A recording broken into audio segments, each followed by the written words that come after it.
Hi there! Thanks for stopping by. In today's video, I'm going to show you how to make a little button that I named Trinket. The instructions for this and many more are in my Dorset Ring Buttons book. This button is basically a singleton button with a beaded edge. So let's get started.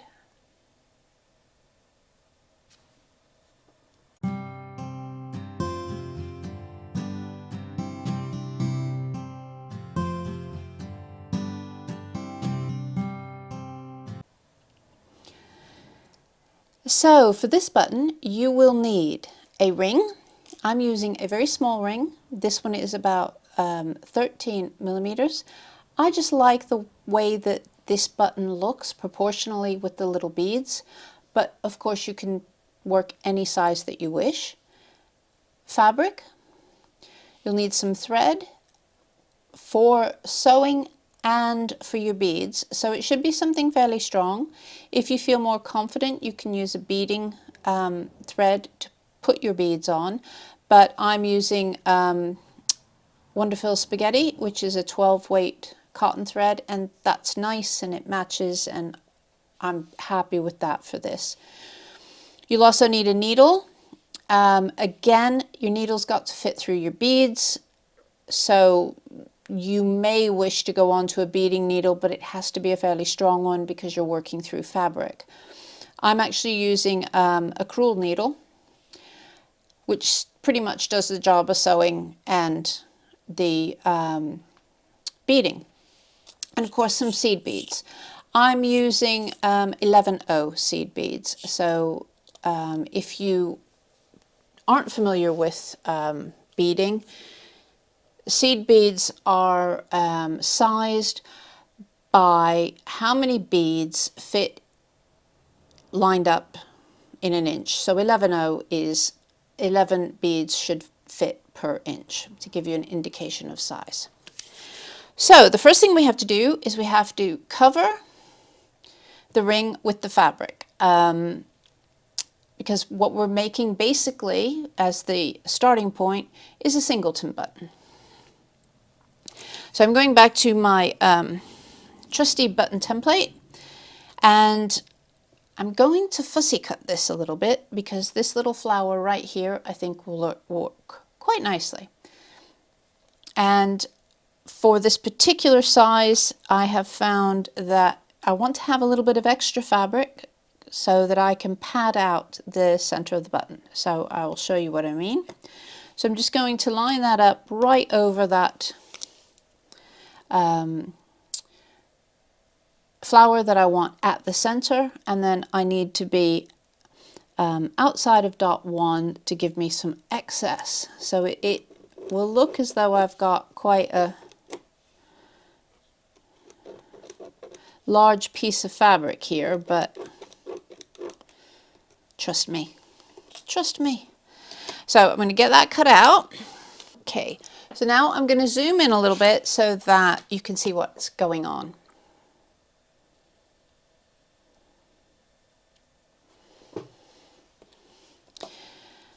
So first things first, I need to cover this ring.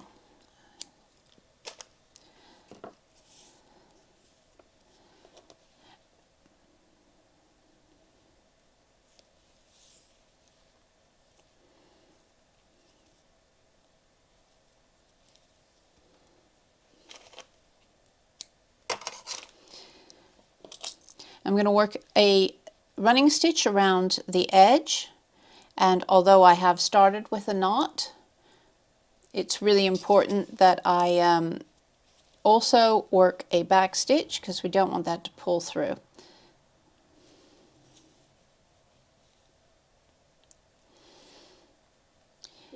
And if you keep your stitches fairly small, it'll just make for a nicer, tidier button. Although this one will have some lumps and bumps around the edges that we'll need to sort out because the size of this fabric is quite large, but you will see why.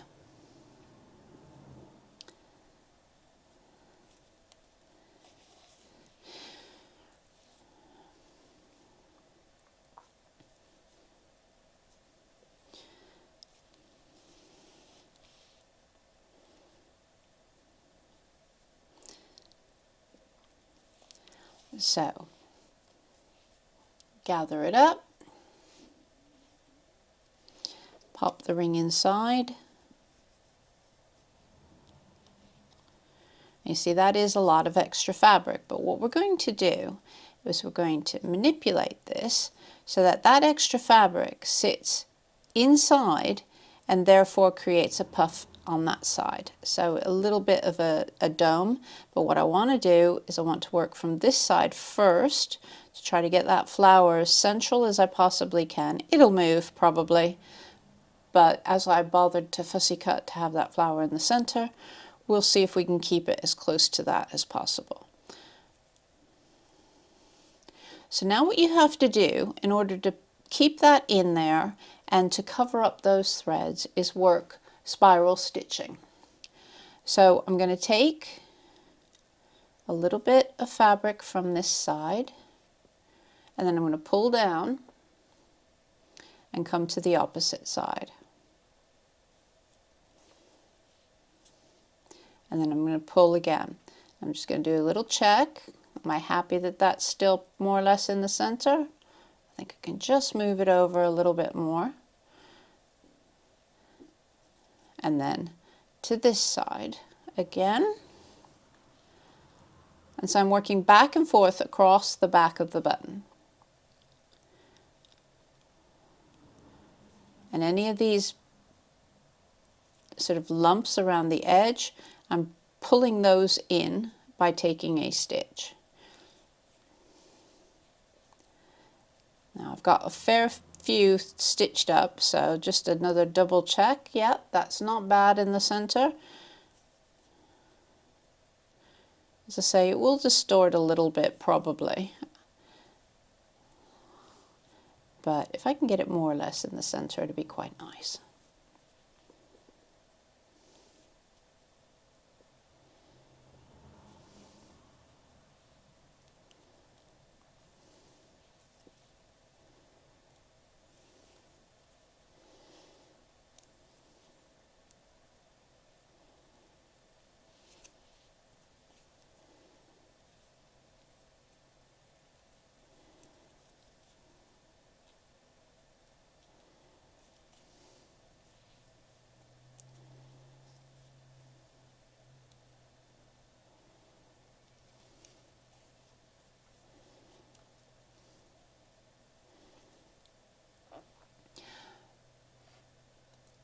So there we have the covered ring, and hopefully you can just see it's just a little bit of a mound, so it's not completely flat.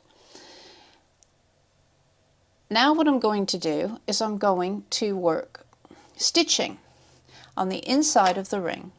Now you can work back stitches, and that's certainly what I have in my book. That's the traditional method to work, is to work back stitches all of the way around.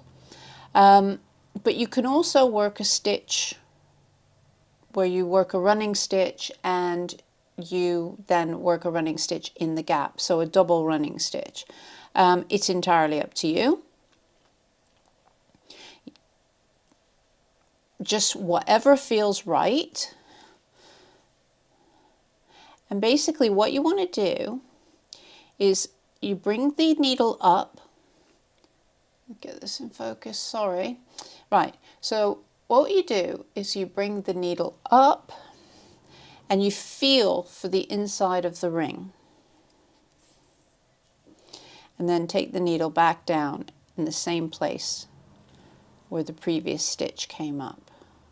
And you'll want small stitches, particularly on something this small, because of course you're not going to make such a nice curve if your stitches are too large. And the key here is to make nice tidy stitches all of the way around, and actually to emphasize the ring a little bit. Just adds a nice decorative finish. It helps to secure the fabric in place as well, and you know, it has got a practical use. So it will make the button more robust.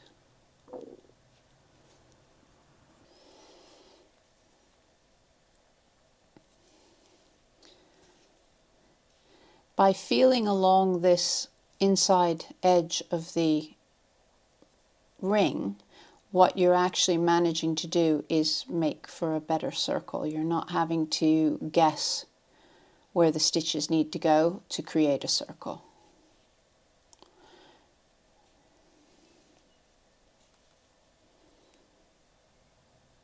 And there we have basically a singleton button. So now we're going to decorate that singleton button. So the first thing I'm going to do is I'm going to knot this length of thread so that I can start with a fresh length.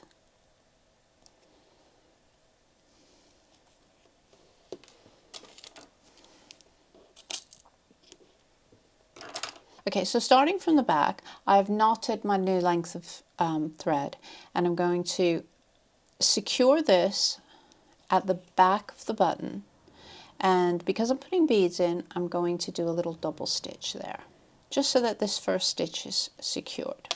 Whoops. And try not to pull it out of my fingers. Now I'm going to work from the back, and I'm going to take my needle to the edge of the button, okay? And then I'm going to pick up a bead,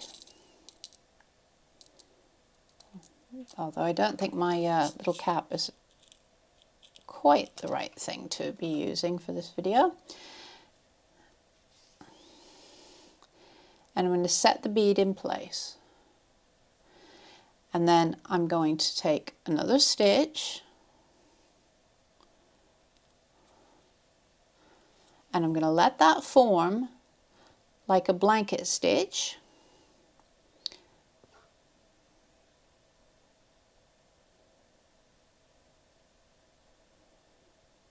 And then I'm going to add another bead. I'm going to put some of these out on my table. I think that's going to be easier for filming, so my hands don't keep getting in the way and messing up the focus.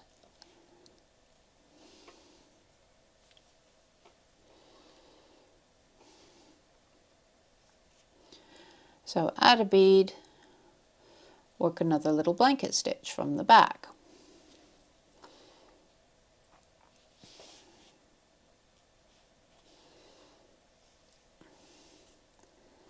Add a bead, and so on.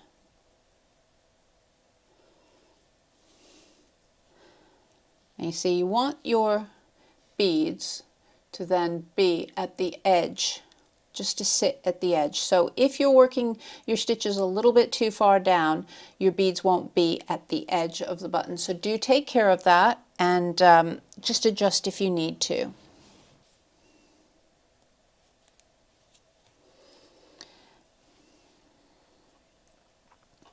So there's the last blanket stitch. Okay, there's the front of the button. So what we're going to do now is, following in the direction of travel, we're going to go through all of the beads again.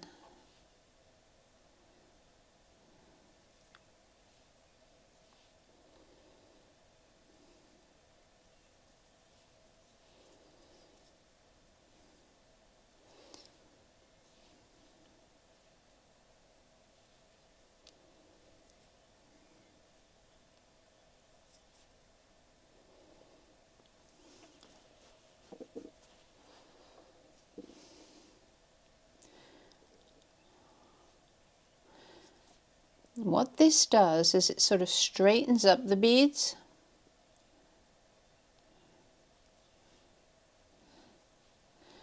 Lines them up.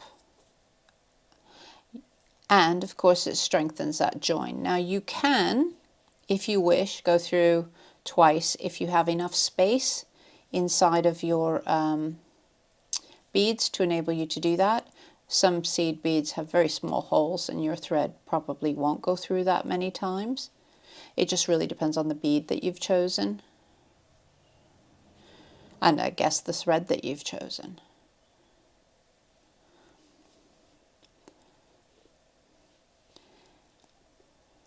But you can actually feel that these have less of a wobbliness, if that makes sense. I'll make up words as I go along, shall I? And then you can just bring your needle down to the back of the button, as you would normally. And you know, you can further, you can add to this more as well. I'll show you just a moment. Just want to make sure that's not too tight. Don't pull that too tight, because what you'll do is you'll gather it round, and you don't want to do that.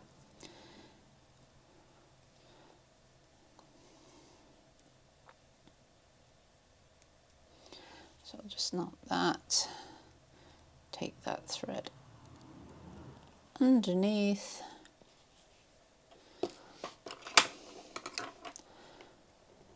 and trim that close. And so, let's get it in focus. One pretty little beaded button. And you can see why, with going with such a small ring, because you're adding that again with the beads, you're making a bigger button. I do like to make buttons that, even when highly decorative, could actually work as a button. There's just a part of me that says it should. It should still be able to function as a button. At a real push, I'll say, okay, maybe with a loop as opposed to a buttonhole. A little bit of a fancy frogging or something, but it should be able to work as a button, I feel. And there you have it, one Trinket button, which is effectively a beaded singleton button. You'll find my books and all sorts of button making materials and tools and everything over on our website at Gina-B Thanks very much for watching, and do please click like, hit subscribe, ring the bell to be notified when I next upload. And in the meantime, take care of yourselves. Bye-bye.